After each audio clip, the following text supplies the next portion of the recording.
Hello, and thanks for joining us today. We're just going to start in a few minutes so that everyone can log in and get comfortable with Zoom.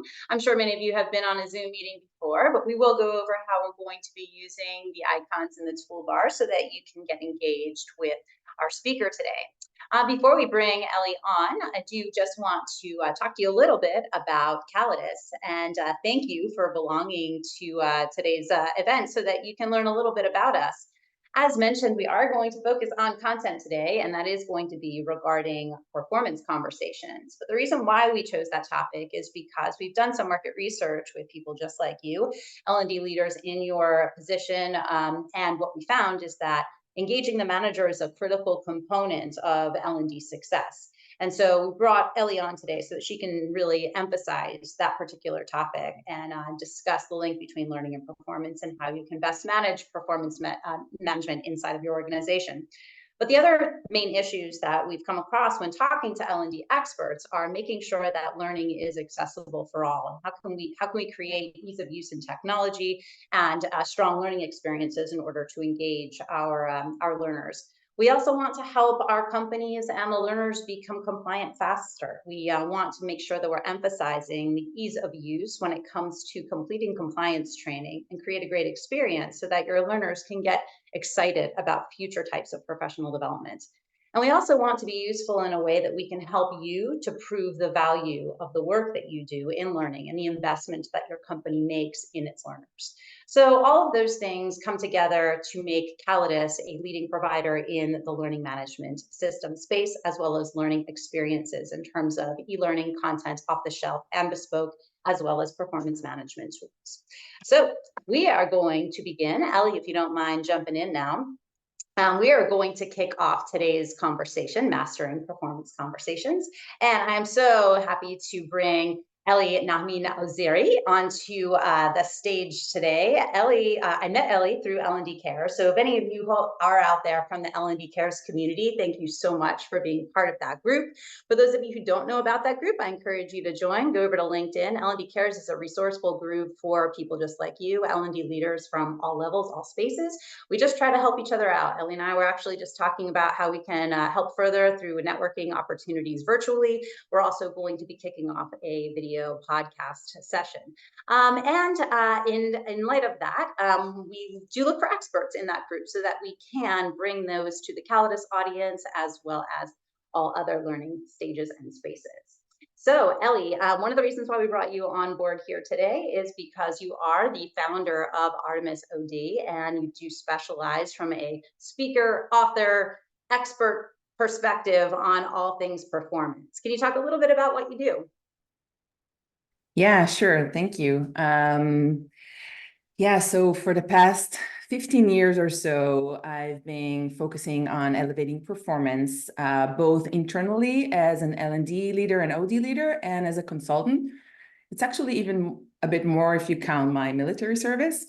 And I think, this combination between learning and leadership, when you combine the two together, you just get real behavioral change. So I really believe in this. And I think that the last couple of years, with everything that has been going on in the corporate world, we've seen, we've went through a global pandemic, quitting, layoffs, younger generation joining, AI. So much has changed, but yet performance conversation really stayed the same. So really want to invite us all to reimagine those performance conversations and performance in general, and see the opportunities that we have.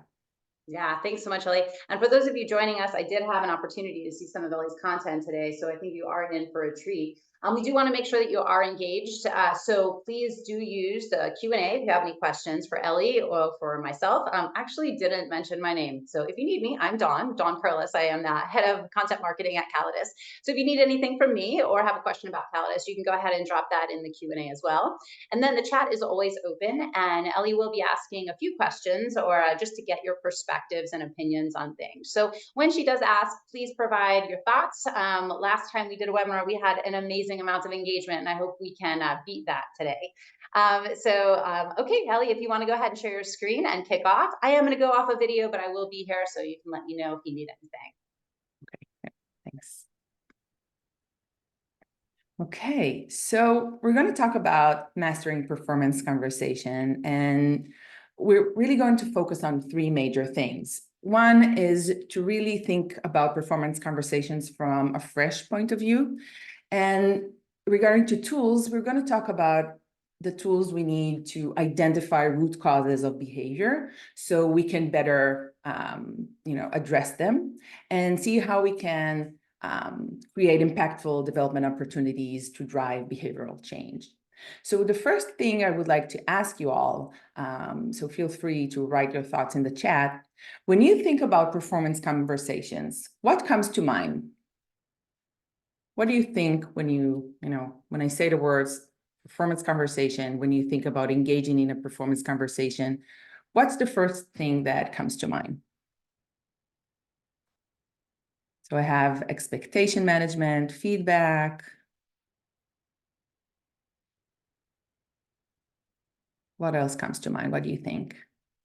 These conversations are hard, right, Ellie? I mean, not everybody walks into a performance conversation and feels like it's going to be a casual, light chat. A lot of these take a lot of preparation, and there's some anxiety around them, right? Yeah, I think so. Natalie says goal setting. Yeah, and when thinking about receiving feedback or giving feedback, it always has some amount of stress around it, right? So usually, yeah, it has some negative connotation. Any other thoughts when you think about performance conversation other than goal setting and feedback and expectation management? What do you think? Alignment to business strategy, excellent. How well you're doing, progressing, conversation. Okay. So we have a big challenge when it comes to performance conversation because, like Don and I just mentioned, it really usually has this negative connotation to it. It comes from a place where it's a lot of the times overly focused on weaknesses, the conversation itself. It's usually not that frequent. We have it sometimes yearly, sometimes twice a year. And it's a lot of the times those conversations are disconnected from employee career goals. Now you're probably wondering, what does performance conversation have to do with career goals? And I think that this is the first thing I would like to really get into, how important it is to connect those two and the mindset shift we should all have when it comes to performance conversations. I will also share some data points about focusing on weaknesses versus strength and the frequency of those conversations. So here are some very interesting data points from Gartner. They just released this survey, I think a week ago. So when employees feel supported to grow their career, we see a rise in performance, retention, and engagement. And who wouldn't sign on an increase, a 61% increase in their engagement, right? So we want to make sure employees feel like we support their career goals. But how do we connect that to performance conversation? What's the connection there? So when thinking about career development mindset, we want to make sure it's like kind of a win-win situation. We want to connect the dots between employee goal aspirations, what they want to do, what they want to achieve in their career, and those transferable skills. For example, if I'm a software engineer and my career goal is to become a product manager, right? There are many skills I will need to develop right now as a software engineer that are relevant to my role right now, but they're also transferable and relevant to my role as a product manager.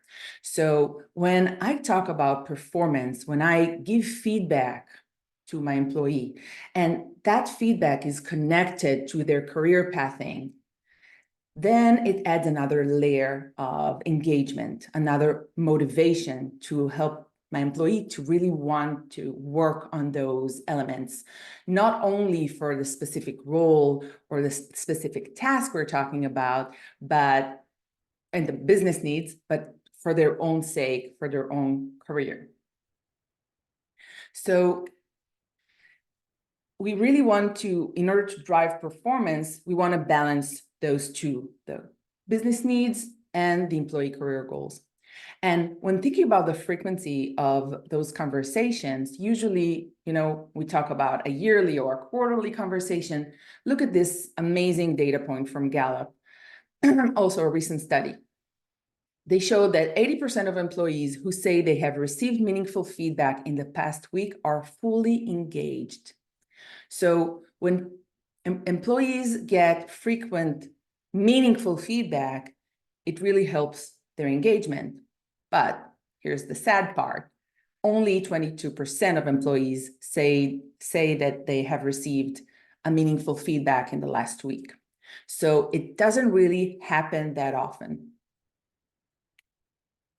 So we want to reimagine performance conversations. We want to make them ongoing, regular, and frequent.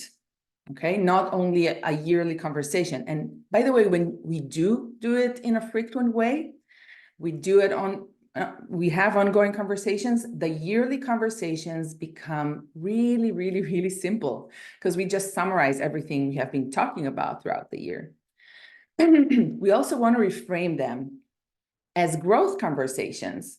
So we're not talking about weaknesses, we're talking about growth opportunities, and we also balance strength and those growth opportunities. And the last thing, just like we talked about, we want to align those conversations with the employee career goals. We want to understand what's their career goal and how we can support them in achieving those goals and how those skills that they need in the current role can help them achieve the next role. So one more question for you. When thinking about performance conversation, what do you think is the main goal of it? What do we want to achieve when we sit down with our employee and have that performance conversation? What is the main goal, in your opinion? Share it in the chat.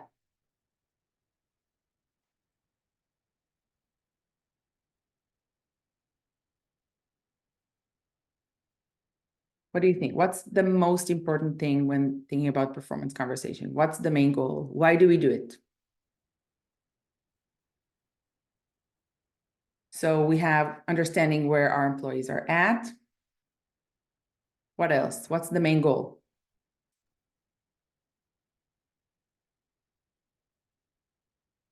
Sarah says inspire and develop. Any other thoughts? Make sure employees and manager are on the same page. Fully agree. Meeting business and colleague needs and expectations. Yeah, those are super important elements in performance conversations. But I want to make it even more concise. When thinking about performance conversation, the main goal of it is to drive behavioral change. Okay? Because in order to get that alignment between the needs and the growth, and in order to meet the business needs, we want to make sure that things that we're talking about are actually happening. So we want to focus on behaviors. What behaviors have I noticed that I would like to modify or maintain? And when I focus on those behaviors, right, I want to make sure that whatever needs to change, changes. Right? So our main focus is on driving behavioral change. Now, the question arises, how do we drive behavioral change, right? It's like one of the major goals L&D has, right? We want to drive behavioral change. Every, I don't know, every workshop, every solution that we offer is focused on creating behavioral change. So the biggest tool I usually use is to really understand the root cause of the behavior, because when we understand the root cause of the behavior, it's easier for us to drive that behavioral change because we know the root cause of it. So it's easier to give the right solution when you understand the root cause.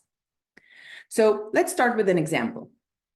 I have this man who's driving on the freeway And he's driving over the speed limit. Now, I want to ask you, what could be the root cause of his behavior? Why would he drive over the speed limit? What could be the root cause of his behavior?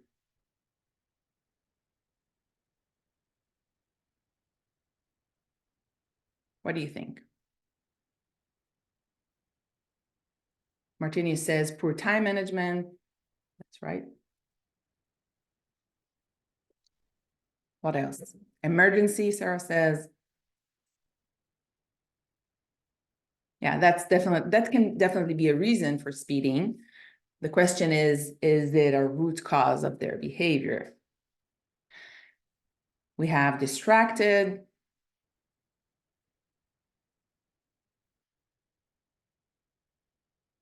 Been driving for years and not conscious. Yeah, I love that, Sarah. Thank you. So there are actually three major root causes of behavior. So let's really shortly go over them. And it's all based on Bloom taxonomy. So one root cause of a behavior could be a knowledge gap. So this person might be driving over the speed limit because they don't really know the speed limit, right? They have a knowledge gap. They might be a tourist or a new driver that don't know the rules and regulations. So when thinking about a knowledge gap or knowledge in general, we're talking about our policies, our processes. For example, if we're talking about a product, is knowing and understanding the product's feature. Okay, so if my employee has a gap in their behavior, it might be a knowledge gap. And how do we address a knowledge gap? Okay, in L&D, we're very good at it. We create trainings, we explain things, we send some formal information, we can Google it, right? We can read about it, we can explain it. Okay. Another root cause of behavior could be related to skills. It might be a skill gap. Now, thinking about driving, right, this person might know the law, right? They might know the speed limit, so it's not a knowledge gap. If it's a skill gap, it means that if they're a new driver, they might have trouble, doing everything multitasking on looking at the road and the mirrors and controlling the gas and brakes. So they might be unconscious to the fact that they're speeding because they're not skilled enough. Like parking is also a skill. Right? Other skills could be, soft skills, listening skill, public speaking, troubleshooting, and it can also be a hard skill, like doing stuff with your hands. So it might be a skill gap. The third option, which I think is the most interesting one, is a mindset gap. Just like Sarah said, been driving for years and not conscious. Right? So an mindset gap means that I might know the rules and I might be super skilled, but I have a mindset gap that is preventing me from doing what's effective. For example, when thinking about driving, I might have a mindset that says, you know what, I've been driving forever. I can handle a little bit of speeding, as long as there's no cameras or a police officer, I'm all good, right? So I have a mindset that says that speeding is fine, no worries, right? Another example for mindset gaps could be that L&D is an order taker, right? I might hold this mindset, or my stakeholder might hold this mindset. And if they do hold this mindset, it will affect their behavior. It will affect the timing in which they, tell me about a project they need or a need that they need, right? I can also hold a fixed mindset that says that mistakes are failure, and it will hold me back from trying new things because I have a fixed mindset. So I think when it comes to L&D, we're really good at addressing knowledge gap and skill gaps. But when it comes to the mindset, we don't always address it directly. So let's dig in a little bit more on the mindset gap and really understand this. So when talking about our mindset, it's actually kind of a combination between our beliefs, our perception, our life experience, our assumptions. And all of these together just drive our behavior. And how do they drive our behavior? Because of mental shortcuts. Our brain, in order to function efficiently, isn't really focused on deep thinking all the time. So it makes all those shortcuts. And those shortcuts help us solve problems and make judgment and decision-making very, very fast. And we just take all the information we need really quickly out of our beliefs and our experience. Now, if you add to this the confirmation bias that actually says that people have a tendency to process information by looking for or interpreting information that is consistent with their existing beliefs, it means that sometimes we have kind of a belief that is not very effective, but it will drive our behavior. Now, you're probably thinking, Heli, you're talking about mindsets and beliefs. Those are pretty private things. They're too deep. It's too psychological. And I agree. Some beliefs are super deep and are very hard to change, like religious belief or a political view. But when it comes to our work, a lot of the times our beliefs aren't that deep. So a different perspective can really shift our mindset. We just did it a few minutes ago when we talked about the mindset of performance conversation and how we need to shift it into focusing also on the employee career development, right? So that's a mindset shift we did together like a few minutes ago. It wasn't super deep, but it's looking at reality from a different perspective, and suddenly everything looks a bit different. And I want to share a few examples. So the mindset gap could be that L&D is an order taker, and the new mindset could be that L&D is a business partner, right? That's a mindset shift. Another one is growth versus fixed mindset. And another mindset shift, I had just did a session for team members. They had a belief that proactivity is only for managers. And if I'm not a manager, I'm not expected to be proactive. It's not a part of my role. And when explaining to them that it is part of their expectations and we do want them to be more proactive, they were more willing to be proactive in their role. So those mindset shifts are, in many cases, fairly easy to make. We just need to make sure we address it. And here's, I like data, I like science, don't just give me examples and stories. So here's a very interesting study that was done recently on hotel room attendants. So they took two groups. For one group, they didn't change anything. And for the other group, they told them that work is actually exercise. So they had that kind of a mindset shift for them. And they really explained on how many calories do they burn while doing different things, like how many calories do you burn when you change the sheets or when you vacuum. And they didn't change anything else but telling them that work is exercise. They didn't change their diet. They didn't change anything, okay? And in comparison to the control group, results were amazing. After only 4 weeks, listen to this, the group that had the mindset shift, that work is actually exercise, had lower blood pressure and lost weight in just 4 weeks, okay?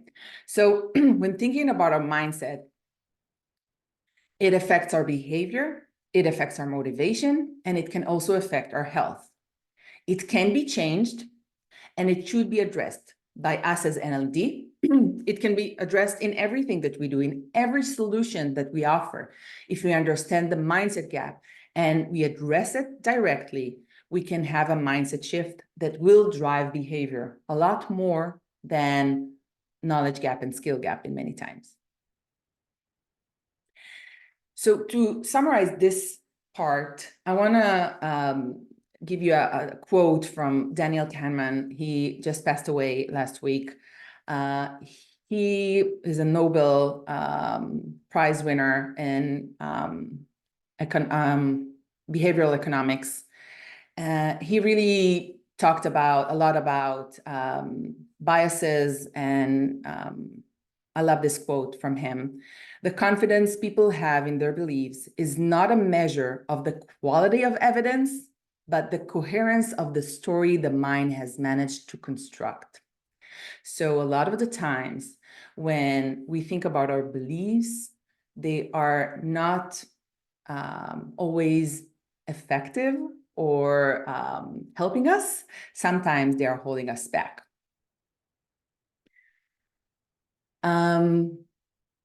Yeah, I have a request to share the study. So you will have the presentation with all the links to all the studies. Don't worry, you'll get the presentation. Yeah, thanks for that, Ellie. I was just gonna drop in just to let everybody know that they will get the archive, as well as Ellie has been gracious enough to share the deck itself. We did also have one other question in the chat, and I'm not sure if you are prepared to talk to this, but we're just talking a little bit more about that case study that you shared. And I believe that question is directed to that case study. What was the result related to the task required? So can you talk a little bit more about some of the outcomes there? Or we realized that what we were really looking at there was the evidence of behavior shift. But I don't know if there's anything more that you can talk about in terms of the outcome of the overall task. They didn't measure the overall tasks. They only measured the health. There aren't as many studies on behavioral change that drives from mindsets. Unfortunately, I have been looking really hard, and I would love to cooperate with any university on making those studies. Right now, the main thing they are studying is the health part. They're really trying to understand, how do you call that? The placebo effect. So all of those studies that talk about mindset shifts are related to the placebo effect and really trying to understand it. So there are many studies about it, about children's allergies and stress. So the mindset really, affects our health and our body measurements, and it also drives our behavior. I think most of the studies that study behavior study it when it comes to biases. So it's really related. When we have a bias, that's the mental shortcut that really drives the behavior. Great. Thank you so much, Ellie. Sure. Okay. Let's move on, to a case study. So I want to share a case study of a tech company I worked with recently. And we're talking about a group of customer success agents that had a transition to become account managers, okay? They were asked to not only support customers and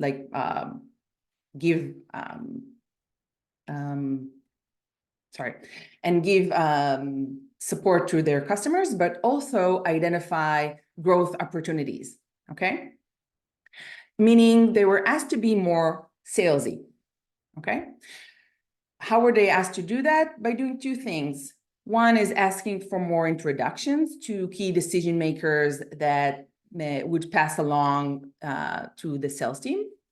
And they were also asked to dive deeper with their customers to find out what additional features they might need, okay? So to ask more discovery questions to understand their broader needs and suggest more features and extend their membership.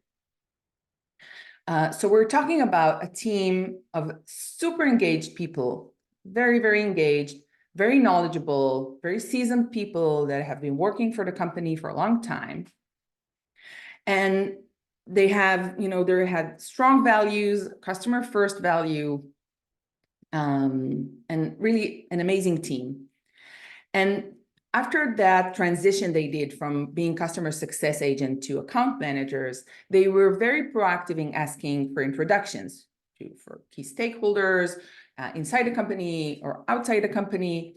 So they were very good at asking those kinds of questions. But when it came to discovery questions, to really understand the deep needs of their customers, they really hesitated.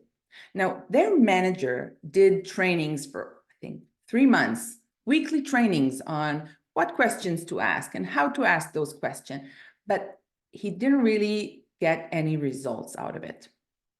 So that's where I came in to really understand what's the performance gap, right? What's the root cause of their behavior?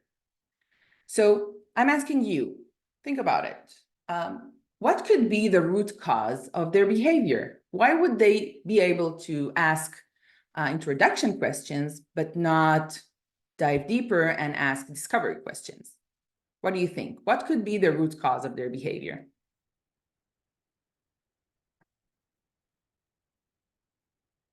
Sarah said, fixed mindset. I'm not a salesperson. Definitely. So, like I said, it wasn't a knowledge gap, right? They knew what questions they could ask.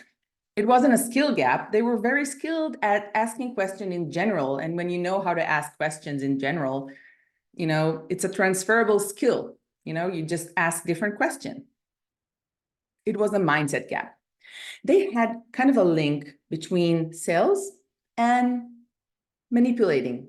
So they felt because they were so, customer oriented, customer first value, they really didn't want to hurt their customers. They felt like it was to manipulate them.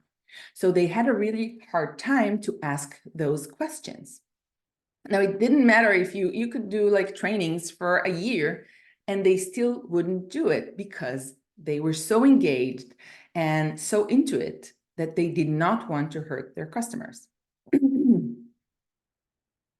So let's talk about how to incorporate everything we've talked about, identifying the root cause of the behavior, into our performance conversations. And then I will share how I help that team shift their mindset. So when thinking about performance conversation or feedback conversation, most of us use the SBI model, right? We start by stating, the context and sharing the behavior, focusing on the facts, and then we share the impact, right? What impact did your behavior have?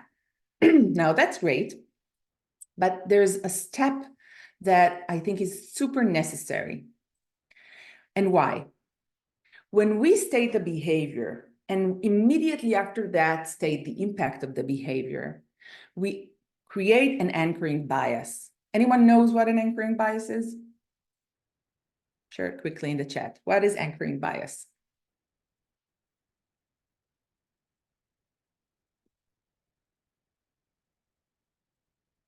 Okay, so let's say I have a jar of marbles. Okay, and I ask you all, how many marbles do I have in this jar? The first person who will state a number, that will be an anchoring bias for all of us. So the next person that will guess it in relations to the number, the 200 number. I can give another example that I think L&D leaders will relate to. When we do an introductions in like a workshop or something, the first person that will introduce themselves will create an anchoring bias for everyone else. So if they share something about their family, or they will only share their role, whatever they say about themselves will create, an anchoring bias. So everyone else will introduce themselves in a similar way. So it actually, when we share the impact right away after talking about the behavior, we don't allow any thoughts, any reflection for our employee to think about what we have just said. So when stating the behavior and then pausing for a second, we open space for a dialogue and really a reflection and an inquiry about what is the root cause of this behavior. We can share the impact. I would love to share the impact, but I will do it only after I discuss the root cause of the behavior. So the added step would be, after sharing the behavior and the facts, we want to understand the root cause of the behavior. What's the gap? Is it a knowledge gap, a skill gap, or a mindset gap. It can be all three of them if it's a new hire, but a lot of the times it's only one or two of them. So if you want to discover the root cause of the behavior, what questions can we ask to really get to the bottom of it? What do you think? What questions can we ask to understand if it's a knowledge gap? What question can I ask to understand if it's a skill gap? And what question can I ask to understand if it's a mindset gap? What do you think? What questions would you use?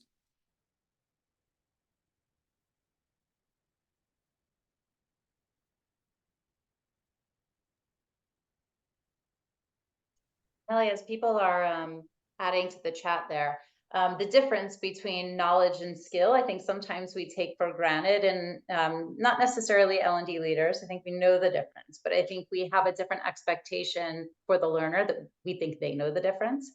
And a lot of times, right, somebody takes a course and they feel like they have gained the skill, but the skill part is where the practice kind of shows the performance and the ability of it, and getting the knowledge is, yes, you've completed something, but now it's a matter of, can you demonstrate the skill, and has it become part of who you are and the way you can potentially show, teach, and lead others. Exactly. It's like saying, you know, I went to the gym once a year and that helped me create muscles, right? If you don't practice a skill, it will go away, right? Yeah, right. I got some ideas in the chat there. Yeah. How comfortable are you in doing the task required? What are you most comfortable doing? Those are great questions. What excites you the most? Those are excellent questions that are really related also to the career development. What stops you from doing this? That's great. Now, the thing about understanding the root cause of the behavior, the questions that we will choose to ask are really they really need to be in alignment with the company's culture and the specific leadership type that I have. So what I want to show you right now is what is my main goal in asking those specific questions, right? We have another answer: what factors might be causing or contributing to the issue identified? That's a great question. So when we want to understand if we have a knowledge gap, we'll ask a what question. We don't need to use what, how, or why, but that's what we're trying to understand. So if I want to understand if we have a knowledge gap, I want to know if my employee knows the rule or the process, right? I want to know if they know the what, right? Like, what's the speed limit? What's the process? I don't have to ask it directly, but that's what I'm trying to understand. If I want to understand if there's a skill gap, I can ask how, right?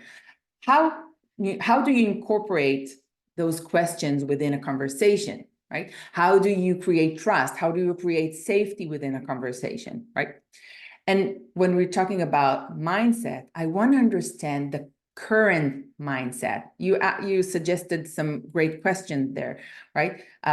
You said, what excites you? How comfortable are you in doing it? When you think about selling, what comes to mind, right? I want to understand the current mindset around the behavior we're talking about. So here's a few examples to questions we can ask, right? Thinking about the case study I had mentioned, right? So one question could be, what questions do you usually ask your customers? That's a knowledge question. I want to know what questions you usually use right now to understand if you have the knowledge. I can ask, how do you incorporate introduction questions within a conversation? I want to understand their skills. Do they know how to do it? Are they aware of how they're doing it right now? And when it comes to mindset, when you think about selling, what comes to mind? Or why is it important to ask discovery questions? Okay, so those are examples of questions. Again, it really has to be aligned with your culture and leadership style. So you can ask whatever question that feels comfortable to create this safe environment within the conversation to really, really understand through a dialogue this root cause of the behavior. Because when we state the fact, we state the behavior we've noticed, and then both of us are looking at this behavior and wondering what is the main cause of it, right? If it's a behavior we would like to modify or maintain, right? And what's the main reason for it? Now, when we find out that we have a mindset gap, right? Because if we have a skill gap or a knowledge gap, we know how to deal with it. We just talked about it. But how do we address a mindset gap? So I've created this framework, 3 steps framework that really works every time when you want to address a mindset gap. It can be in a performance conversation, and it can also be in a training session. Right. So the first step is to discover. We want to understand the current perspective. And when thinking about that account manager's team, that's what I did. I really tried to understand their current perspective. And after asking them questions and looking at sales calls, I realized that their current perspective takes sales and see it as something that is a win-lose situation. When I sell something to you, I will win and you will lose, right? I'm doing something bad for you. That's their belief that was not effective, because that's not sales, right? And then we discuss it. We suggest different perspective to the same reality. For example, I discussed with this team how actually sales is not a win-lose situation. It can be a win-win situation. And how come? I really showed them through examples from their sales calls how by not asking those discovery questions, they weren't meeting the customer's needs. Because every conversation, they had like 10 new features to present to the customer. Now, they don't have time to present all 10 features, so they randomly chose a few, okay? And I even saw a few examples where the account manager didn't really want to address one of those features, but they happened to mention it. And then the customer went like, oh, that's important, and started writing down. And that's an amazing evidence to, you know what, if you had asked questions to understand what they're doing right now with your, system, how are they using it, what are their needs, you could have decided to offer them that feature. So when you really understand the customer's needs, you can give them the value that they need, right? And that value might mean to add features that they will need to pay more for. That's great. But also from the customer's point of view, they want to look good within their company for getting the most out of the vendor. So you're actually doing something good for yourself and for their customer. So the second step is to discuss and show a different perspective of reality. And the third step is to create an alignment to make sure both of us are seeing things in a similar way. For example, when we finished the session, one of the participants told me, you know what, now I understand that I'm actually asking questions for us and not just for me. That showed me that we're aligned, okay? Any questions about how to address mindset gaps or how to address any of that?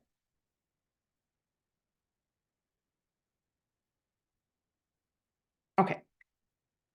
So we talked about how to address growth opportunities, but what about the strengths, right? We said we wanted to balance the two. So usually when people engage in a performance conversation or a feedback conversation and they talk about strength, they usually take like a minute to talk about strength and then start talking about weaknesses or growth opportunities for like 10 minutes, right? So we want to make it more balanced. The key to that, before the key, here are some interesting data points around it. So Gallup survey shows that only 23% of employees strongly agree that they get the right amount of recognition for the work they do. Those who do are 4 times more likely to be engaged. And only 19% of employees strongly agree that focusing on weaknesses motivates them to do outstanding work. So To get people to do outstanding work, we want to focus on their strength, not only on their growth opportunities, and we want to create more engagement. So when we want to address strength, we want to address it just like we address areas of improvement. We want to understand the root cause of their behavior. What knowledge helped them achieve those goals? What skills do they have and use that help them? And what mindset do they hold right now that really helps them drive this behavior? Because a lot of the times, when we do something right, we do it unintentionally. We do it because it's our, I don't know, it's just the way we do things. So when we address it and we really try to understand what made you choose this behavior, and create a dialogue around it, we help people be more aware of it, and then they can duplicate this behavior and it won't go away. Okay. Another thing is to allow choice, because a lot of the times when we engage in a positive feedback, or in feedback in general, we usually start with the positive, right? We start with what's good, and then we go to the areas of improvement. Well, think about the last time you received feedback, what went through your mind. For most people, if you start with the areas of strength, they, in their mind, will say, okay, let's move on, let's go to the good stuff. They're so anxious about what's coming that they don't really listen to everything you're talking about when you're talking about their strength. So when we allow choice, before we start stating, the behavior or the situation, we can say a quick sentence like, okay, we're going to talk about one area of improvement, one area of strength. What would you like me to start with? Giving people the control to choose what they would like us to start with allows them to be in full attention to whatever it is that we're talking about. And we also want to address it in our personal development plan, okay? Because usually when we create personal development plans, we really focus on areas of improvement and not enough on the strength. So I want to show you quickly an example on how we can build a personal development plan that is also focused on strength. So let's take an example of an employee who's really good at customer discovery, right?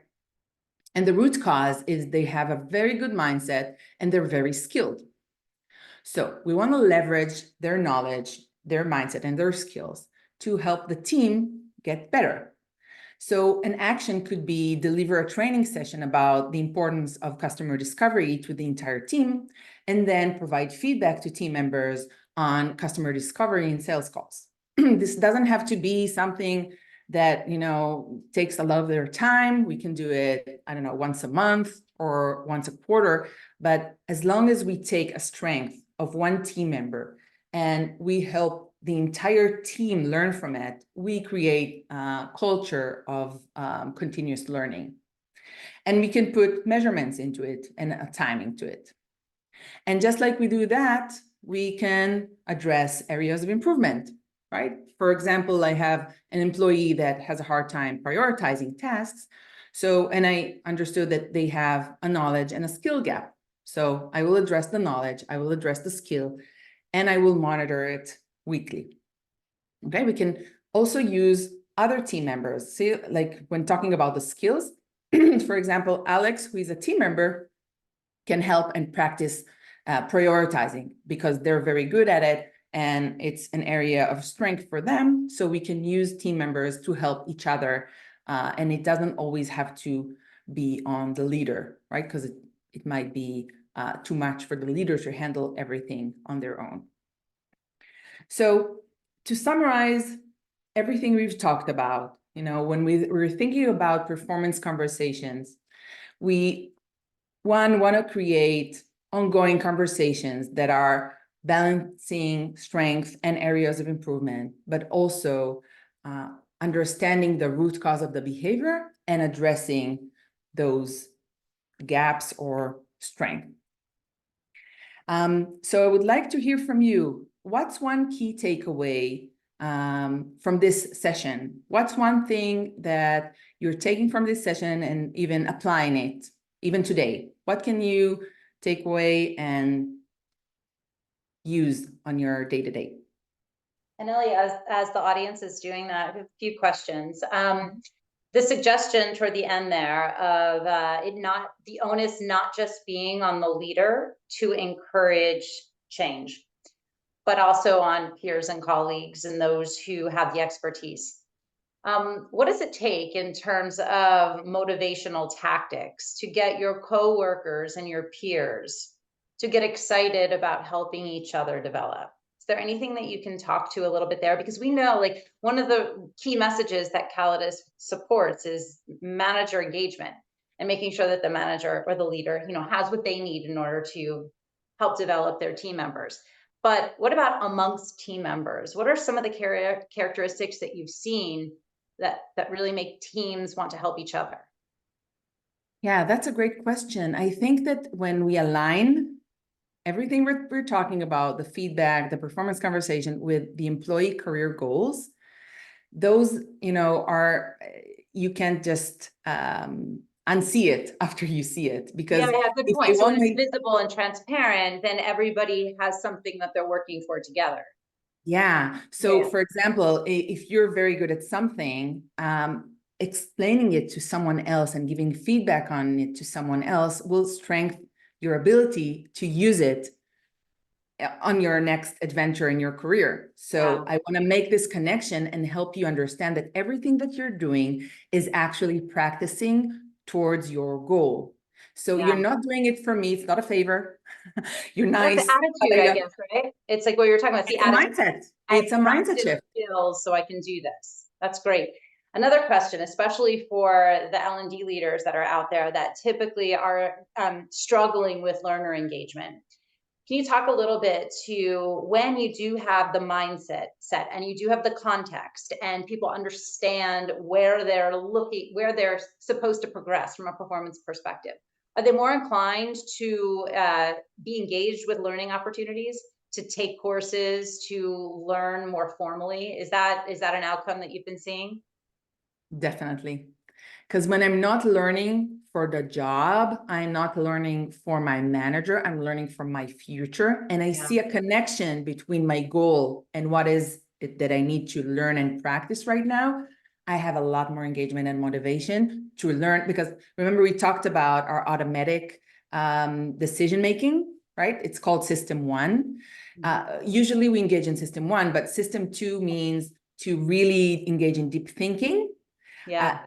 It creates so much, it needs so much energy from us to really learn that we need a good reason to do that. Yeah, Okay. yeah. Like we So, talk a lot at Calidus saying like the mandatory or compliance training is what you have to do your job. But the elective learning and the continuous development is what you do to love your job and what you do every day. You want to do that. and if you don't like your job, let's prepare you to the next one. Yeah, so important, right? Like thinking about that side of it, it's actually a benefit to both sides, the employee and the employer, if you're talking about those conversations, even though they might feel hard. All right, I'm going to let you have a lot of people here who have weighed in on their takeaways. I'd love for you to address it, and then I'll put our contact information up there so that people can follow up with us. Yeah. So feel free to contact me through LinkedIn, connect, ask questions, share your thoughts. I would be happy to answer any question. So we have a few takeaways. And a question, so you see that we have a question from Karen. So we have a discover, discuss, align takeaway, determine the root cause of a behavior takeaway. That's great. And we have a question. Let's see. How have you driven in the moment conversation within companies working within a business environment, not in an office where it is not always easy, whether it is a strength or an opportunity? One of my favorite saying is, the standards you walk past in the standards you should expect. Yeah, definitely. I really agree with this. You need to lead by example, definitely. I think that in the moment conversations are so important to help us really understand if we have a deeper problem, or if it's something we can really address in a short conversation, right? So, for example, if I see something, I give a short feedback to my employee and I see their reaction and I see that they have a strong negative reaction to it, it might raise a flag that it might be a mindset gap.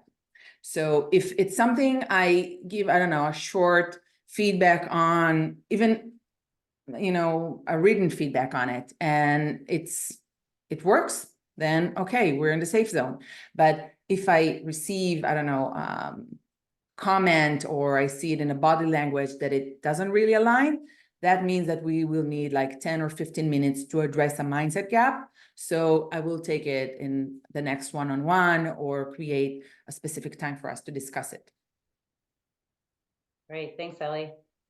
Well, we are coming up with just a minute or so left here. Thanks to all of you who have contributed in the chat today. I'm so glad you're taking away some of those invaluable lessons. And Ellie, for all the content you put together today, that was such an amazing webinar. So many great things to learn. I'm excited to talk to my own team members in different ways now. And I hope all of you out there are too. Just a quick reminder, here are some QR codes. You can connect directly with Heli on LinkedIn, as well as myself and Calidus. So please go ahead and do that. And thank you all for being here today. We are going to send the slides out. We are also going to send out the recording. And just a reminder that Calidus is here to support you from a technology perspective. A lot of what Heli said is built into our technology as well to help create that link between learning and performance. And then you can put all those best practices that you just learned today on top of that, and you'll have a really high functioning L&D practice going on there. So thanks, Ellie, so much for being with us today. I hope everybody can connect with you and continue the conversation there. And thanks to all of you for belonging today.